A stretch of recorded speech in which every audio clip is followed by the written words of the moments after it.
கொண்ட கடலையை ஒரு பிடி கையில எடுத்து விநாயகரை ஒரு 3 முறை சுத்தி இந்த கொண்டக்கடலை கொண்டு போய் குழம்புல போட்டு அதுக்கப்புறம் நீங்க சாப்பிட்டீங்கன்னா நோய் வருமா?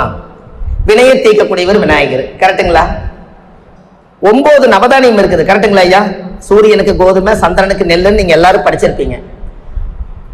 ஒரு 9 கிழமை மட்டும் மறக்காம உங்க வீட்டுக்கு பக்கத்துல இருக்கிற விநாயகர் கோயில்ல, அரசு மர காத்து வீசக்கூடிய விநாயகர் கோயில்ல போய் அந்த ஞாயிற்றுக்கிழமையா இருந்தா சூரியனுடைய தானியத்தை எடுத்துட்டு போய் நீங்க எந்த பொருள்ல போட்டு சாப்பிடுறீங்களோ அந்த பொருள் அந்த விநாயகரோட ஆசீர்வாதம் வந்துடும்.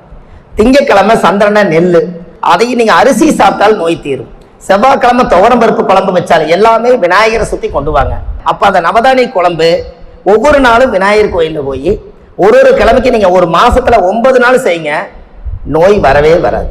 வியாழக்கிழமை தானியம் என்னங்க? கொண்ட கடலை.